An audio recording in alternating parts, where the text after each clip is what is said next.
여러분, 스테이블 코인은 잘만 굴리면 24시간 쉬지 않고 일하는 현금성 자산이 됩니다.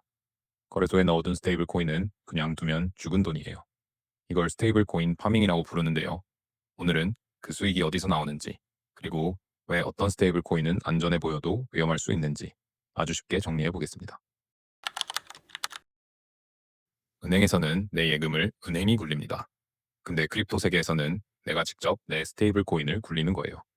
내가 스테이블 코인을 누군가에게 빌려줄 수도 있고, 거래를 위해 쓰일 수도 있고, 조금 더 복잡한 전략에 들어갈 수도 있습니다. 그리고 그 과정에서 생긴 수익의 일부를 내가 가져가는 거죠. 스테이블 코인 파밍 수익은 크게 네 가지 정도로 보면 이해가 쉽습니다. 첫째는 대출 이자형입니다. 이게 가장 직관적입니다. 내 스테이블 코인을 다른 사람이 빌려가고 그 사람이 내는 이자의 일부를 내가 받는 구조예요. 예를 들면 에이브 같은 랜딩 프로토콜이 대표적이죠. 누군가는 이더리움을 담보로 맡기고 USDC를 빌려갑니다. 그리고 그 차입 이자의 일부가 USDC를 넣어둔 사람에게 돌아가는 겁니다. 쉽게 말하면 내 돈을 빌려주고 이자를 받는 것. 이게 첫 번째예요. 둘째는 유동성 공급형입니다. 이번에는 돈을 빌려주는 게 아닙니다. 사람들이 거래할 수 있게 판을 깔아주는 거예요.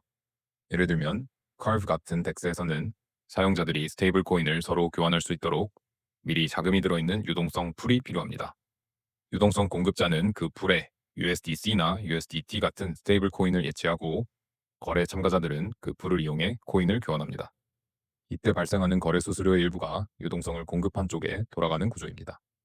쉽게 말하면 시장이 거래할 수 있도록 자금을 제공하고 그 대가로 사용료를 받는 방식입니다. 셋째는 파생상품형입니다. 이 구조는 단순히 달러를 예치해서 이자를 받는 방식과는 조금 다릅니다. 대표적인 스테이블 코인으로 에테나의 USDE가 있죠. 먼저 USDE는 현물 자산을 들고 있으면서 선물 시장에서 숏 포지션을 잡아 가격 변동을 줄이는 구조로 1달러를 유지합니다. 그리고 사용자가 USDE를 예치하면 숏 포지션에서 발생하는 펀딩비나 기초자산에서 나오는 수익이 예치자에게 돌아가는 방식입니다. USDE의 구조는 지난 영상에서 조금 더 자세히 다뤘으니 궁금하신 분들은 그 영상도 함께 보시면 이해가 훨씬 쉬우실 겁니다. 넷째는 신용 기반형입니다. 이 유형은 전통금융의 수익을 가져오는 구조입니다. 예를 들어 미국 기관의 사모대출을 코인으로 연결해서 예치자들에게 나눠주는 방식이죠. 대표적으로 메이플 파이낸스의 Syrup USD 같은 경우 사용자가 USDC를 예치하면 그 자금이 기관 대상 담보대출에 연결되고 거기서 발생한 이자 수익이 예치자에게 돌아가는 방식입니다. 이런 구조는 단순히 온체인 안에서 보상을 돌리는 게 아니라 현실 금융의 신용 스프레드를 가져온다는 점이 특징입니다. 그래서 경우에 따라서는 예금이나 국채보다 한 단계 높은 수익률을 기대하게 만들기도 합니다. 즉 이건 온체인이라 안전하다의 영역이라기보다 전통금융의 대출 구조를 온체인으로 옮겨온 상품에 더 가깝습니다. 이제 제일 중요한 부분입니다. 냠냠코인은 최소한 세 가지는 꼭 고려하라고 말씀드리고 싶어요. 첫째, 이 수익은 누가, 왜 주는가? 이 질문이 제일 중요합니다. 이 돈이 차입 이자에서 나오는 건지, 거래 수수료에서 나오는 건지, 펀딩비에서 나오는 건지, 실제 신용 수익에서 나오는 건지 이걸 먼저 알아야 해요. 둘째, 원금 손실은 언제 발생하는가? 이건 조금 더 쉽게 말하면 나는 언제 돈을 잃게 되는가? 이걸 먼저 생각해 보라는 겁니다. 예를 들어, 담보가 무너질 때 돈을 잃는 구조인지, 거래소가 터지면 같이 흔들리는 구조인지, 유동성이 마르면 빠져나오지 못하는 구조인지, 아니면 스마트 컨트랙트 문제가 생기면 위험해지는 구조인지 이걸 알아야 해요. 셋째, 내가 이 구조를 세 문장으로 설명할 수 있는가? 이게 진짜 중요합니다. 설명 못하는 수익률은 먹지 마세요. 내 돈이 어디로 들어가고 누구에게 쓰이고 왜 이자가 나오는지 이걸 내가 짧게 설명할 수 있어야 합니다. 그럼 초보자는 어디서부터 시작하면 될까요? 처음부터 높은 수익률만 보고 들어가는 건 조심할 필요가 있습니다.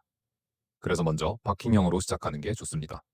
예를 들어 에이브와 같이 검증된 랜딩 프로토콜에 USDC를 소액 넣어보면서 입금은 어떻게 하는지, 출금은 어떻게 하는지, 이자는 어떻게 붙는지 이런 기본 감각부터 익히는 겁니다. 그 다음은 랜딩 구조를 조금 더 이해해 보는 겁니다. 누가 빌려가고, 왜 빌려가고, 담보는 무엇이고, 왜 이자가 생기는지를 보는 거죠. 그리고 그 이후에야 컬브 같은 유동성 공급, 에테나와 같은 파생상품형 혹은 더 복잡한 전략으로 확장해 가는 게 좋습니다.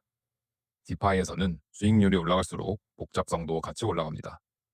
그리고 복잡성이 올라간다는 건 사고가 났을 때 대응하지 못할 확률도 올라간다는 뜻이에요. 정리해 보겠습니다. 스테이블 코인 파밍은 그냥 버튼 하나 눌러서 공짜 이자를 받는 게임이 아닙니다. 내 달러를 시장에 공급하고 그 사용료를 받는 구조예요. 핵심은 하나입니다. 높은 수익률보다 내가 이해할 수 있는 수익률을 고르는 것. 지금 업비트, 빗썸, 바이낸스에 잠들어 있는 USDT나 USDC가 얼마나 되는지 댓글로 한번 남겨주세요.